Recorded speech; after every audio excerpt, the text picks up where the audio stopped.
आपको एक ऐसे गुरु का हाथ, जैसे आचार्य का हाथ होना ज़रूरी होता है, जो आपको उस मुसीबत की परिस्थिति में भी आपकी दृष्टि को अपने पथ पे ही एकदम स्थिर रखे।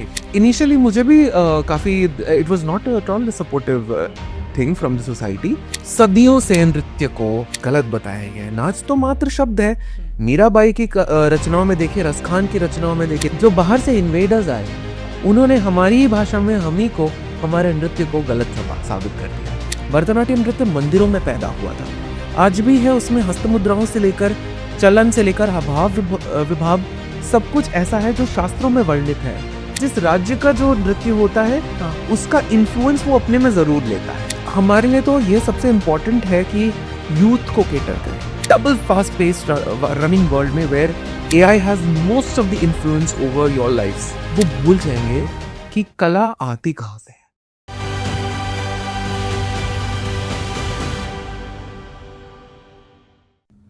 नमस्ते, नमस्कार, मैं हूं आकाश शर्मा और आप देख रहे हैं द वीर भारत पॉडकास्ट। दोस्तों, आज का ये पॉडकास्ट बहुत ज़्यादा खास होने वाला है। हमने तमाम सीरीज में आपको बहुत सारे कलाकारों से मिलवाया। आज का पॉडकास्ट इसलिए खास है क्योंकि ये पॉडकास्ट हमारे एक बहुत ही खास मेहमान के साथ में है। ये पॉडकास्ट में आज हमारे साथ मौजूद है स्टूडियो में डॉक्टर हिमांशु श्रीवास्तव, जो कि अपने आप में एक बहुत फेमस भरतनाट्यम डांसर हैं और एक बहुत ही ज़्यादा फेमस पेंटर भी हैं। उनसे आज हम जानेंगे भरतनाट्यम के बारे में, पेंटिंग के बारे में, यूथ के बारे में, लाइफ के बारे में, महाभारत के बारे में और एक सोच के बारे में। तो चलिए इस पॉडकास्ट की बिना देरी करे शुरुआत करते हैं। Sir, welcome to this podcast sir. Thank you so much for giving your time sir. Thank you Akash for having me. कैसे हैं सर आप? बिल्कुल सही, और भोपाल आके और अच्छा लग रहा है। सर, जब आप भोपाल आए तो आप पहले भी कभी भोपाल आए सर? जी, बहुत पहले मैं अपने गुरु के साथ आया था। हाँ। और I think it was lake festival if I am not wrong, जो भोपाल का सुप्रसिद्ध एक सांस्कृतिक फेस्टिवल है। एंड काफ़ी अच्छी मेमोरीज तब भी रही हैं, पर आज की मेमोरी कुछ ज़्यादा ही स्पेशल थी। कुछ खास बातें आप जो बता पाए आज के? एक मेमोरी जो मैं अपने साथ, हम डांसर्स हमेशा कहीं ना कहीं से एक ऐसी मेमोरी साथ गांठ बांध के लेके जाते हैं जो हमेशा याद रहती हैं। यहाँ मुझे हमेशा याद रहेगा कि किस तरह से हर एक ऑडियंस मेरे शिखंडी, आज जो मैंने प्रस्तुति की थी वो शिखंडी के ऊपर थी, एक महाभारत से एक पात्र के ऊपर।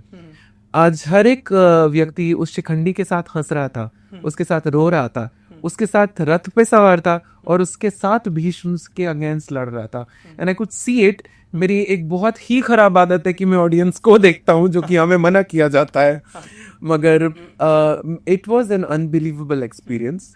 और ऐसी एनर्जी मिलती है ना, तो हमें बहुत प्रोत्साहन मिलता है आगे बढ़ने का और ऐसे और काम करने का। सर, अगर मैं पूछूं भरतनाट्यम डांस के बारे में आपसे, नाट्य शास्त्र अगर हम उसे कहें, कहाँ से शुरुआत हुई सर ये सब चीज़ों की? मतलब कहाँ से एक लाइफ आपको यहाँ तक इस जोन में ले आई, फेमस जोन में? सर, आज आप हिंदुस्तान का फेमस नाम हैं। कैसे सब कुछ हुआ सर? कैसे शुरुआत हुई इन चीज़ों की? अभी भी एक यात्रा है, मगर जैसा कि आपने पूछा कि कहाँ से शुरुआत हुई, तो मैं प्रयागराज का मूल निवासी हूँ और वहाँ की भूमि ने मुझे इतना, जिसको कहते हैं ना हम लोग, कि एक ऐसी मिट्टी तैयार करके दे दी कि उसके ऊपर एक कलाकार को आराम से आरोपित किया जा सकता था और उसको आराम से सारा न्यूट्रिएंट कला के रूप में मिल सकता था। सो मेरी बेसिक ग्राउंडिंग जो हुई वो प्रयागराज से हुई और पिछले 15 से 16 साल से मैं दिल्ली से काम कर रहा हूँ। और शुरुआत हुई थी बचपन में ही, जब मैंने अपने टीचर, वो कहते हैं ना कि जो शिष्य होता है वो कभी गुरु नहीं ढूंढता है, अब गुरु साक्षात प्रकट होते हैं। तो बस मेरे लिए वही प्राकट्य था, वो प्रयागराज में हुआ था। वहाँ से फिर नई दिल्ली डॉक्टर सरोजा वैद्यनाथन और दूरदर्शन आर्काइव्स की डायरेक्टर और सुविख्यात नृत्यांगना कमलिनी नागराजन दत्त एवं श्रीमती रमा वैद्यनाथन का सानिध्य मिला। MP government, sorry, Indian government की तरफ से फेलोशिप भी शायद प्रोवाइड की गई? जी बिल्कुल, गवर्नमेंट ऑफ दिल्ली और मिनिस्ट्री ऑफ कल्चर दोनों की तरफ से मुझे फेलोशिप प्राप्त है।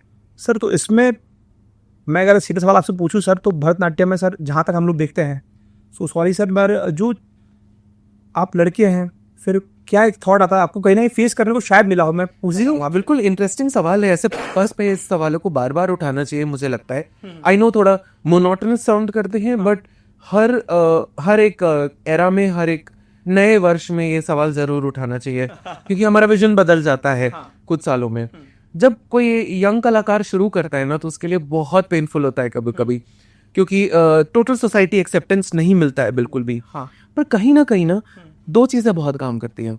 आपकी परवरिश, ठीक है, वो एक ऐसी चीज होती है जो कहते हैं ना कि जब पहले के समय में लोग खेत में निकलते थे तो काछल में एक रोटी और प्याज बांध के दिया जाता था कि कभी भूख लगे तो खा लगे। हाँ। परवरिश उसी एक काछल की तरह होती है। हाँ। जो जब कभी ऐसी कठिन परिस्थितियां आती है ना, उस परवरिश की पोटली खोलनी पड़ती है और अपने आप को वहां उस युद्ध में अपने आप को स्थिर रखना पड़ता है। तो वो बहुत जरूरी होता है। और दूसरा, कोई एक ऐसे गुरु का हाथ, जैसे आचार्य का हाथ होना जरूरी होता है, जो आपको उस मुसीबत की परिस्थिति में भी आपकी दृष्टि को अपने पथ पे ही एकदम स्थिर रखे कि आप भटको ना इधर उधर। सो इनिशियली मुझे भी काफी, it was not at all supportive thing from the society. इसमें मैं एक बहुत चीज जो मैंने यूजुअली किसी पॉडकास्ट में नहीं कहा है, आज जरूर कहूंगा। इसमें देखिए, टोटली सोसाइटी की भी गलती नहीं है। कैसे? सदियों से नृत्य को, नाच को गलत बताया गया है। नाच तो मात्र शब्द है। मीराबाई की रचनाओं में देखिए, रसखान की रचनाओं में देखिए, नाच के आए गिरधर, नाचत गिरधर गोपाला। तो ये शब्द खराब कैसे हो गया कि नाच रहा है। जो बाहर से इन्वेडर्स आए, उन्होंने हमारी ही भाषा में हमी को, हमारे नृत्य को गलत साबित कर दिया। मगर ये इतने खूबसूरत शब्द थे कि वो कहते हैं ना कि एक ही बात को आप बार बार बोलो तो वो सत्य हो जाती है। सही बात। और अनफॉर्चुनेटली उसको इतने साल तक किसी ने सही नहीं किया। तो ये सोसाइटी की भी गलती नहीं है कि मैं कहूंगा कि उन्होंने सही चीज को सही परिवेश में नहीं देखा। अब जैसे जैसे वही स्टूडेंट जिसने वो सोसाइटी की बैटरमेंट झेली होती है, जैसे जैसे वो बड़ा होता है, मुझे तो यही कहना होगा कि let's have empathy with the society. और उनको वो प्रदर्शित कीजिए जिस चेहरे को, जिस सांस्कृतिक चेहरे को उन्होंने देखा नहीं है कि आप जैसा सोच रहे हो ऐसा है नहीं। भरतनाट्यम नृत्य को ही आप ले लीजिए। भरतनाट्यम नृत्य मंदिरों में पैदा हुआ था, आज भी है। उसमें हस्तमुद्राओं से लेकर, चलन से लेकर, हाव विभाव सब कुछ ऐसा है जो शास्त्रों में वर्णित है। आज भी वो जीवित है। ऐसी कितनी चीजें हैं शास्त्रों में वर्णित जो आज भी जीवित है? बहुत कम। तो कैसे ये जीवित है? कहीं ना कहीं उसने एक सामंजस्य बिठाया है उस युग और आज के युग में। बिल्कुल सही। और इसका श्रेय जाता है उन्हीं कलाकारों को जो इस सोसाइटी से लड़े और उसी का पुनरुत्थान करने के लिए वापस उन्हीं के सामने परफॉर्म करने के लिए आए। तो ये बहुत जरूरी है, सबको फेस करना होगा और करना भी चाहिए। कड़वे एक्सपीरियंस के बिना मीठा अगर आप खाओगे तो मीठा पता भी नहीं चलेगा। सही बात है, बहुत बड़ी बात है सर। अगर सर मैं आपसे पूछूं, जैसे भरतनाट्यम है और कथकली भी है, तो कथकली की बात करें तो केरला से कहा जाता है जी, भरतनाट्यम की बात करें तमिलनाडु कहा जाता है। तो सर, और दोनों ही जो नृत्य हैं वो टेम्पल से स्टार्ट हुए हैं, मंदिर से, और दोनों ही एक डिवोशनल, मैं मानता हूँ कि पूजा है वो। बिल्कुल। तो सर क्या डिफरेंसेस हैं इनमें, और भरतनाट्यम की अपनी क्या खासियत है, उसके बारे में थोड़ा सा प्लीज बताएं। वो कहते हैं ना, जैसा देश वैसा वेश। हाँ, तो obviously because these two belong to two different states, तो वहाँ की वृत्ति प्रवृत्तियां अलग हैं, वहाँ पे रहन सहन अलग है, पोशाकें अलग हैं। तो एक तो सबसे बड़ा उसका विजुअल डिफरेंस सबसे पहले आपको देखने में मिल जाएगा। ठीक है, फिर वृत्तियां कुछ होती हैं कि शरीर का चलन कैसा होता है और किस प्रकार से हम अपने भावों को प्रदर्शित करते हैं। क्या हम शाब्दिक रूप से प्रदर्शित करते हैं या मात्र आंगिक रूप से प्रदर्शित कर रहे हैं, तो उनका भेद आता है, बहुत फर्क होता है। और किस प्रकार की कितना ज्यादा नाट्य वृत्ति है, कितना ज्यादा लोक वृत्ति है, उसमें भी देखा जाता है कि हम कितना थिएट्रिकल हैं या कितना हम परफॉर्मेंस डांस बेस्ड है। सो ये सब का फर्क इन दोनों आर्ट डांस शैलियों में आता है। So Kathakali is seen in a very beautiful style of dance come theatre, while Bharatanatyam is seen on a larger scale of dance. हाँ, ठीक है, and it was a bigger part of in the temple rituals inside and outside the temple. मंदिरों से वो धीरे धीरे बाहर निकल के आया है। कथकली मंदिरों में भी होता था, अलग से कचहरियों में भी होता था, जहाँ पे इसका प्रदर्शन होता था। It is like more like a theater, we can say, you can obviously call it a more theatrical form. हाँ सर, अगर मैं आपसे पूछूं, जैसे कि कथकली है, तो उसके जो हमारे पॉडकास्ट में सर कलामंडलम कल्याण जी भी आए थे, उनके साथ में अनूप कुमार जी भी आए थे जी। तो सर तमाम मेरा सौभाग्य है कि मैंने उनसे कथकली थोड़ा सीखा है, थोड़ा सा। सर, तो उनका कहना ये था कि it is a very discipline और रिगोरियस प्रोसेस, यस, और आप जीवन के अंत तक सीखते ही सीखते रहते हैं। बिल्कुल, कोई भी कला आप जीवन के अंत तक सीख। हाँ हाँ सर, इसमें उन्होंने हमें ऑयल मसाज के बारे में बताया था, जो कलर्स उनके बारे में बताया था उन्होंने, और डिफ्रेंशिएट कैसे होते हैं कैरेक्टर्स उनके बारे में बताया था जी। तो भरतनाट्यम में भी ऐसा कुछ है कि आपको जैसे अगर हम बात करें कथकली की, तो उसमें कुछ ना कुछ एक पारंपरिक वेशभूषाएं, मार्शल आर्ट्स, ये सब वो सब है, मतलब तो फिर ये भरतनाट्यम में ऐसा कुछ खास अगर आप बता पाएं उसके बारे में। जी बिल्कुल, जैसा कि मैंने आपको बताया कि भरतनाट्यम मंदिरों में होता था। हाँ। और मूलतः अधिकतर देखा जाता था कि इन्हें देवदासियां परफॉर्म करती थी। देवदासियां वो स्त्रियां होती थी जो मंदिर में देवताओं की सेवा करने के लिए होती थी।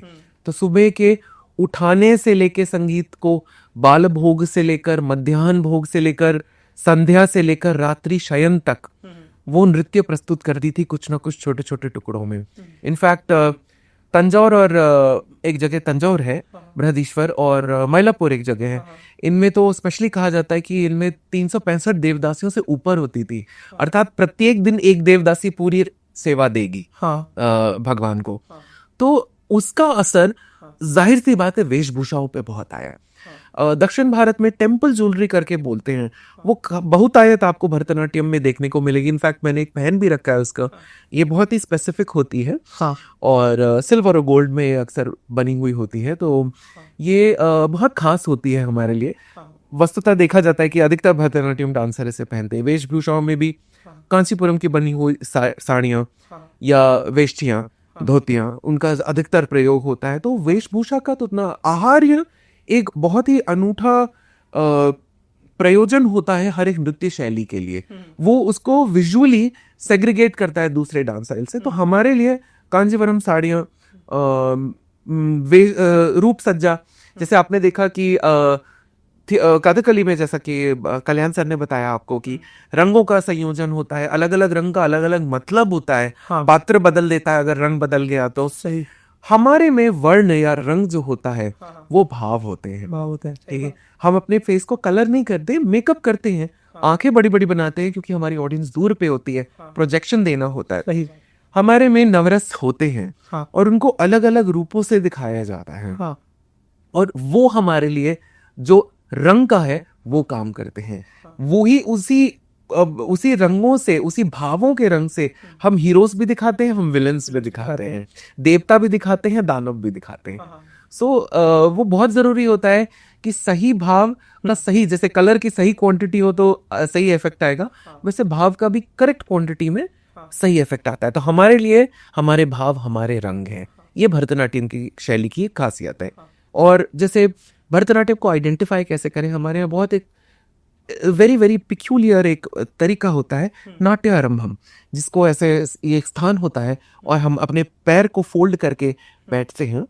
तो वो जो बैठने का स्थान होता है, आर्य मंडी उसको बोलते हैं, हाफ सिटिंग, वो बहुत ही इंपॉर्टेंट नाट्यारंभ के साथ वो डिस्टिंक्टिवली बता देता है कि ये भरतनाट्यम है। और भी बहुत कुछ ऐसे मूवमेंट्स हैं जो डिस्टिंक्टिवली बताते हैं। स्पेसिफिकली भरतनाट्यम में आप अगर देखेंगे तो एक खास चीजों का है कि मंदिर के इन्फ्लुएंस के कारण मंदिर में पिलर्स हैं, ठीक है, प्लिंथ्स हैं, ठीक है, और साथ ही साथ आर्चेस कम है, गोपुरम है ऐसे। तो आप जो मूवमेंट देखेंगे ना, आप वर्टिकल और हॉरिजॉन्टल मूवमेंट ज्यादा देखेंगे।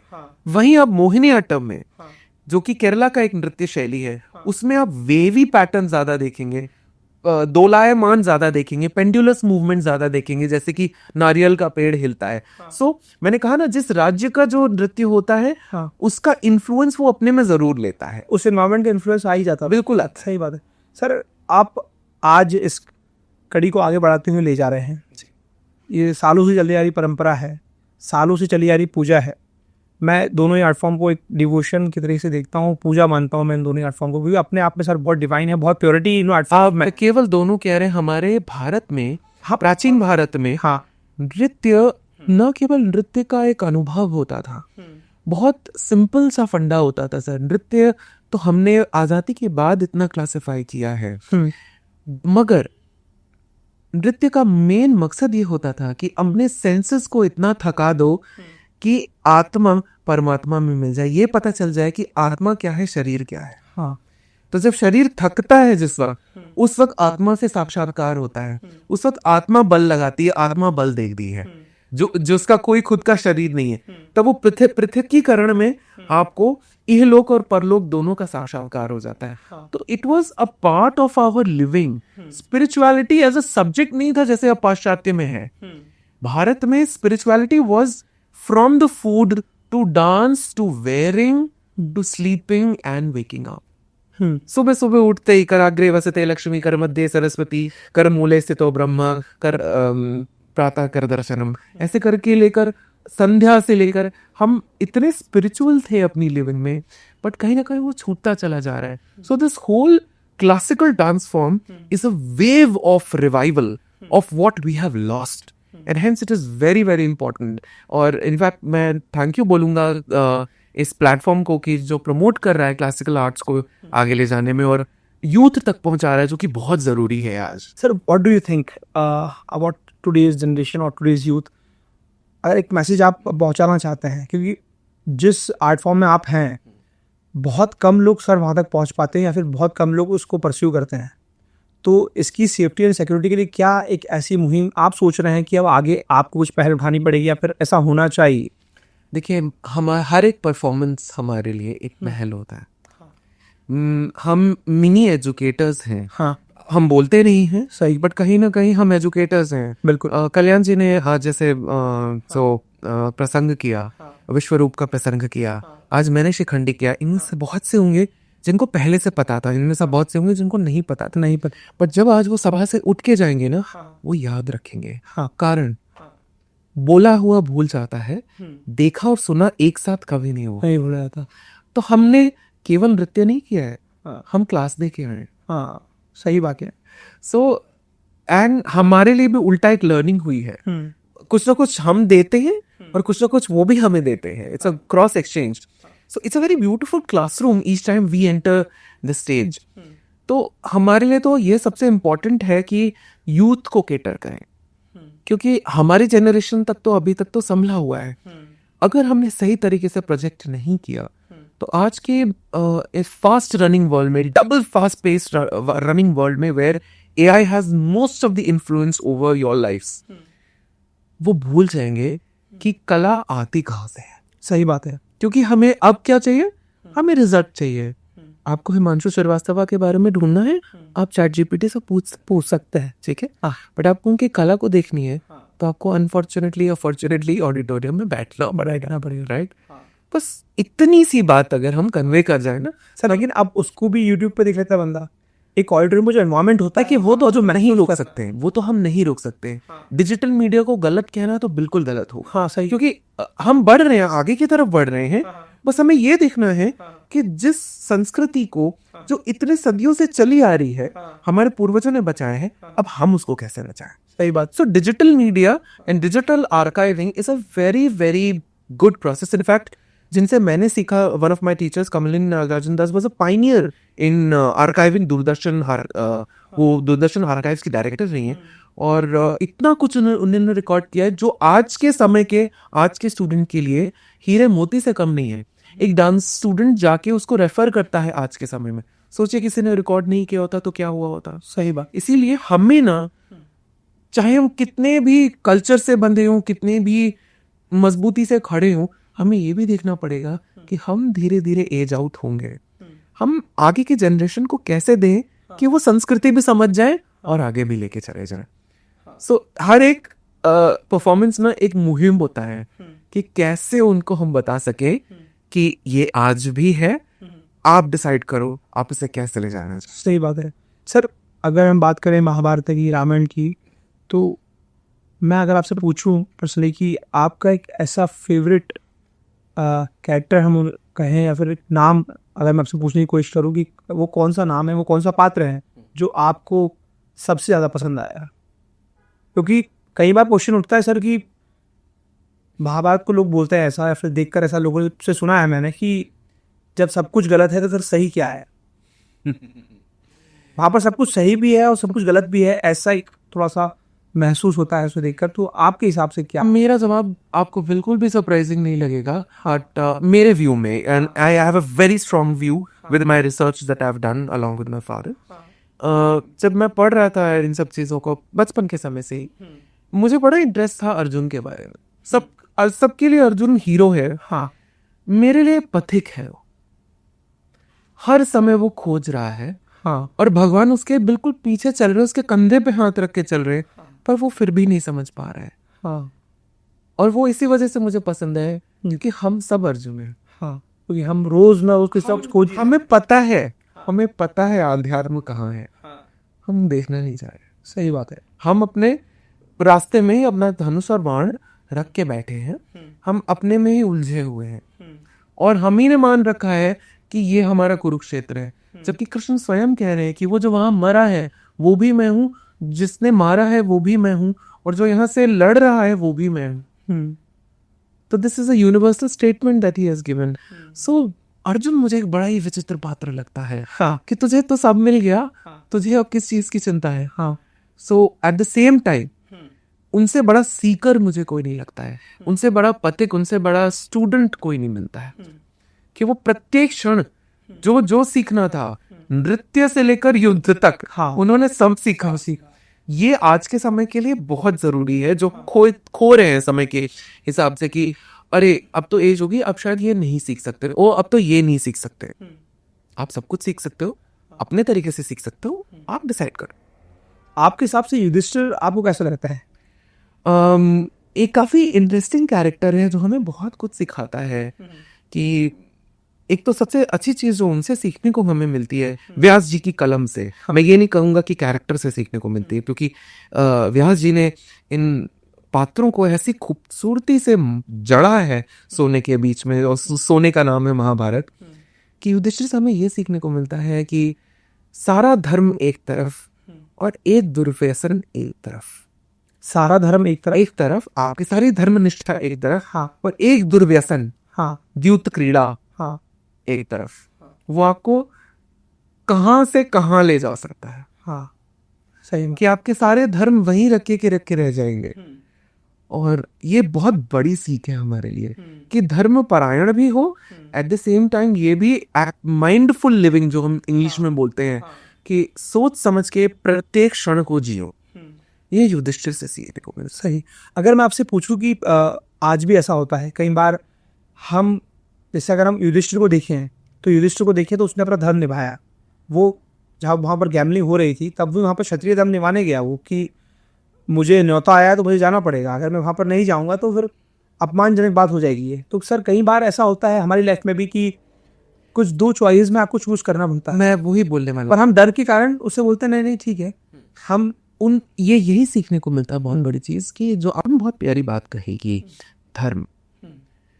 धर्म की जो परिभाषा है वो एक सार होती है, सत्य पे आधारित होती है। उस समय का सत्य क्या है, क्या आपने उसे खोजा? द्यूत में आपने जाने को कहा, बहुत अच्छी बात है, पर क्या आप ये सत्य भूल गए कि क्या आपको यह अधिकार था कि द्यूत में आप द्रौपदी को भी लगा दो दांव पे? बिल्कुल नहीं। सो वो अधिकार, और अगर आपने द्रौपदी को दांव पे लगाया भी, तो आपके पास केवल 1/5 ऑफ द शेयर था, राइट? हाँ, आप पूरा द्रौपदी को वैसे भी नहीं लगा सकते, आपने किसी से नहीं पूछा। सो उस वक्त धर्म की परिभाषा क्या थी?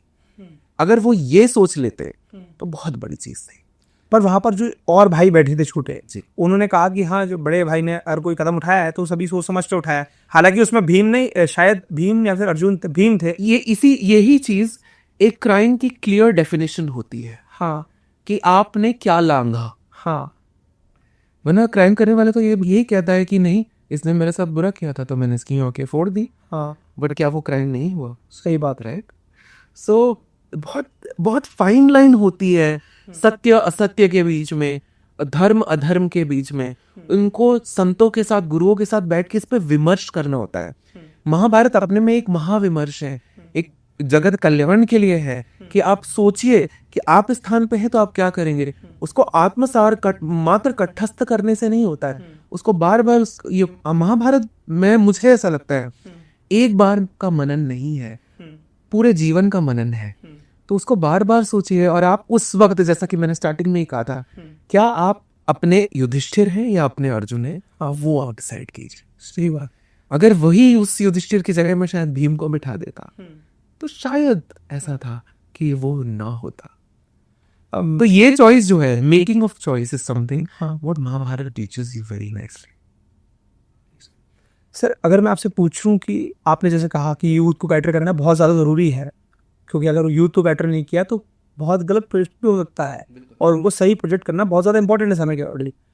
अभी सर जैसा मैंने आपकी प्रोफाइल लिखी थी, शायद आप आईटी में भी थे, जी, आईटी सेक्टर में था। उसके बाद फिर आपने ये सब उसके साथ साथ चलता है। डांस सा बिल्कुल पैरेलल चल रहा था। वो कहते हैं ना, दो ही हाथ है तो दो ही बॉल जगल कर सकते हैं। हाँ अब तीसरा ये एमएनसी नहीं हैंडल हो रहा था, so I said let us have only dance and arts in my life. So like you had education also. yeah, of course, all for primary sir आप भरतनाट्यम जैसे इतने डिसिप्लिन वाले डांस को, आर्ट फॉर्म को practice कर रहे थे जी। और आज भी आप कर रहे हैं सर। तो जो बच्चे या फिर यूथ आज बढ़ रही है, पर जो बच्चे या फिर यूथ आज पढ़ाई कर रहे हैं, उनको लेकर आपको क्या मैसेज है? कई बार मैं देखता हूँ कि जो हिंदू यूथ्स हैं और जो चीज़ें जैसे नाट्य शास्त्र या फिर अपने शास्त्र हैं, उनको ही क्वेश्चन करते हैं कि ये इसमें ये गलत था, ये इसमें सही है। और मैं दूसरी तरफ नहीं देख पाता हूँ, जो दूसरा खेमा है या फिर मैं उसे क्या कहूँ, दूसरी तरफ जो पार्टी है या फिर तमाम चीज़ें हैं, वो कभी मुझे क्वेश्चन करते हुए नहीं दिखते हैं। ऐसा क्या है कि हिंदू धर्म में ही एक क्वेश्चन करने का जो वो है, यूथ आज का युग करता है, उसके बारे में आप क्या सोचते हैं? देखिए, क्वेश्चन करना कोई बात है, अच्छी बात है, बहुत अच्छी बात है। आप क्वेश्चन कहाँ कर रहे हो, क्वेश्चन किससे कर रहे हो, ये बहुत जरूरी है। जैसे मैंने एक शब्द का प्रयोग किया, विमर्श। हाँ ठीक है, आप पहले बात कीजिए, हाँ ठीक है, समझिए, अप्लाई कीजिए, उसके बाद बोलिए। सही बात है। ठीक है, आप ऊपर ऊपर पढ़ के आप केवल मे बी किंवदंतियों को सुन के आप एक निष्कर्ष निकाल लो। मैं ये नहीं कहूंगा कि आप सही कर रहे हो, गलत कर रहे हो, आप अपने लिए गलत कर रहे हो। सही। मे बी आपको लग रहा है कि ये मेरे लिए विचार की एक छोटी सी खिड़की खुल गई, थोड़ा सा पढ़ लेते तो शायद एक बड़ा दरवाजा खुल जाता।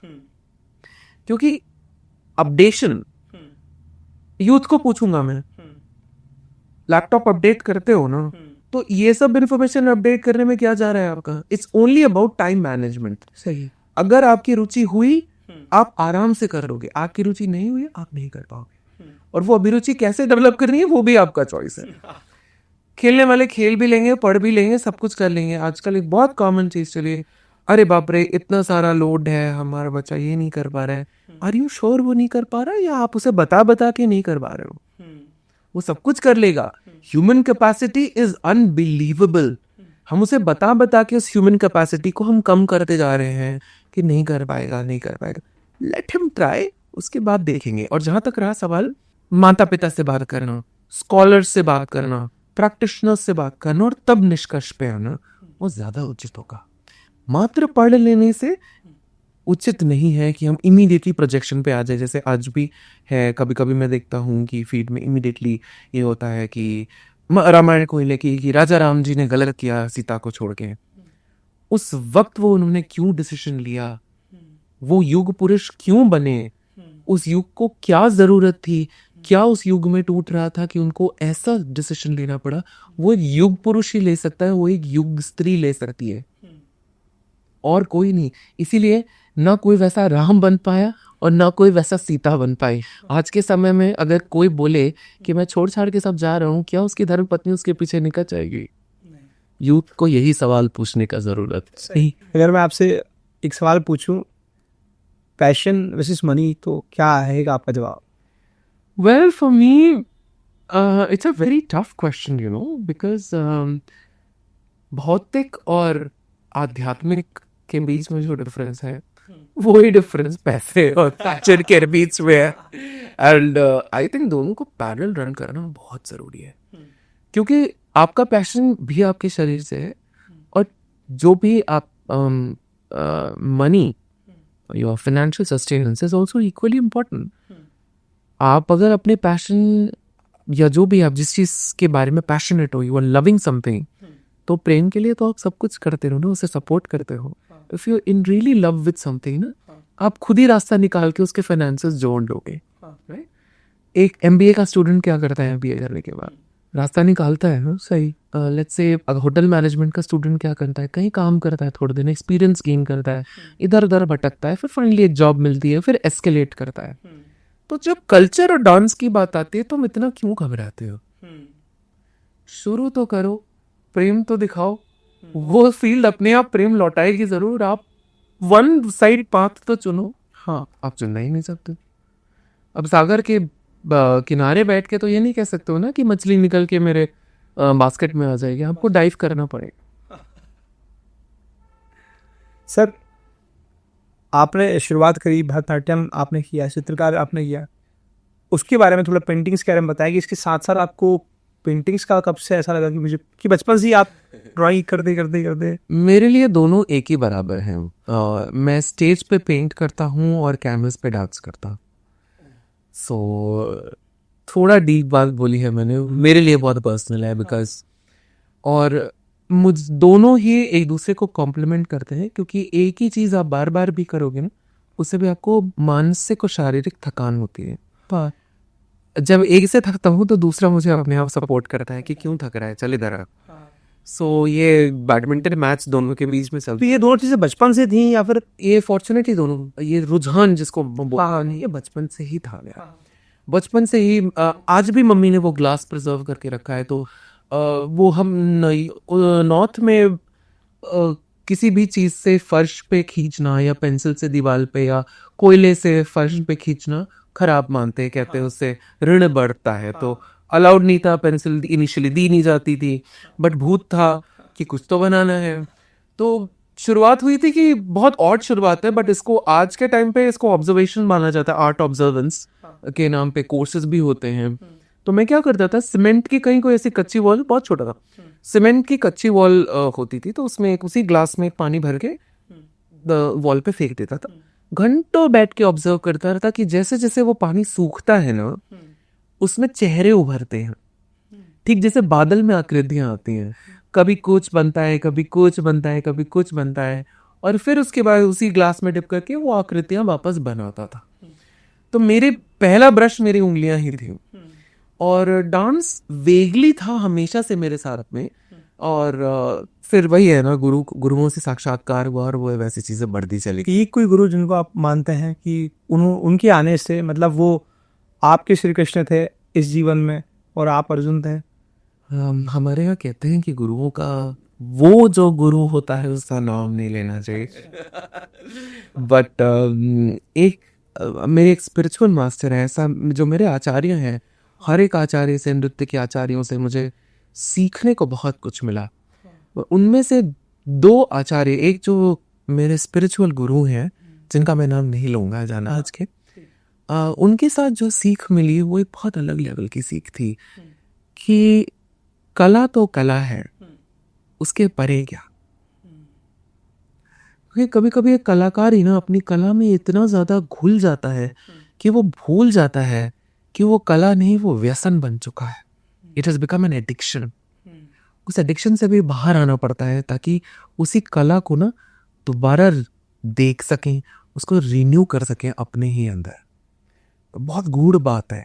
आप एक ही चीज को बार बार करोगे ना, और उसी से इंस्पायर होते रहोगे। पर कला में एडिक्शन होना तो, मतलब एक एडिक्शन होगा तो आप उसको और कला के लिए पैशन अलग है, हाँ, एडिक्शन अलग है। एडिक्शन अलाउ नहीं करता है ग्रोथ, हाँ, पैशन ग्रोथ अलाउ करता है।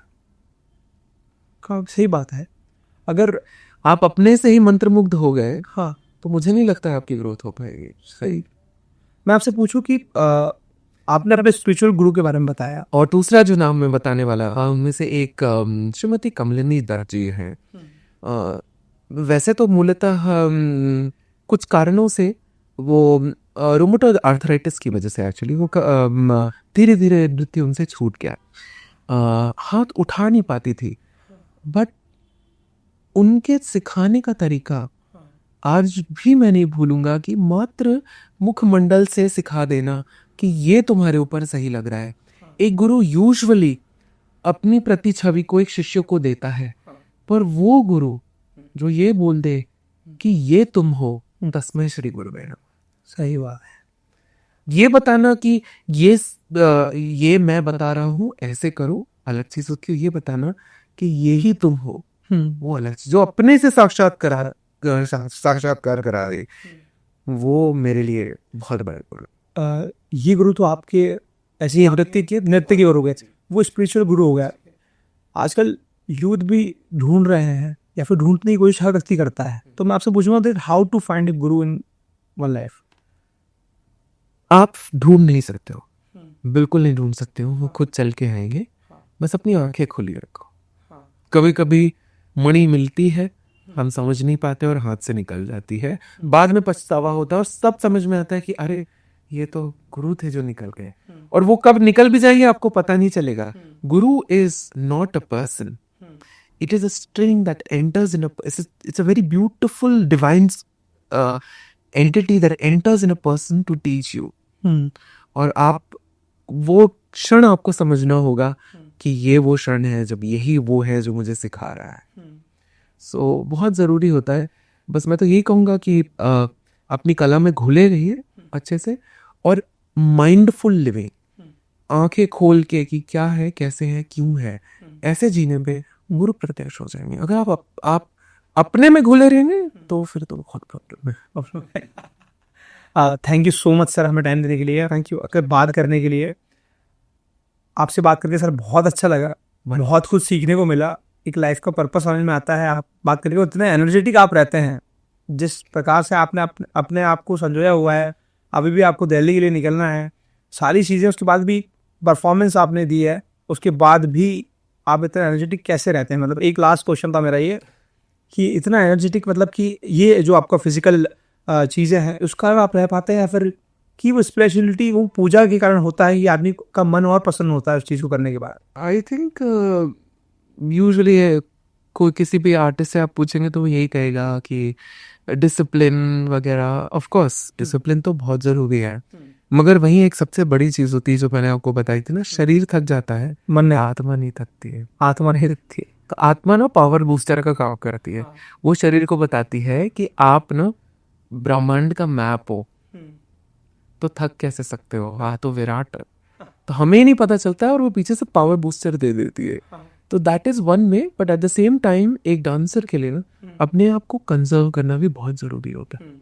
तो कब कितना एनर्जी थ्रो करना है, कब कितना सस्टेन रखना है, कि end of the day body की भी एक लिमिट है। हाँ, तो वो बहुत ज़रूरी होता है, उसमें डिसिप्लिन काम आता है। सो ये दोनों चीज़ों को मैंने बोला ना, भौतिक और ऑन द पारलौकिक, तो उनको पैरेलल रखने से अगर आप चल रहे हैं तो you will always be energetic. Thank you sir, thank you so much.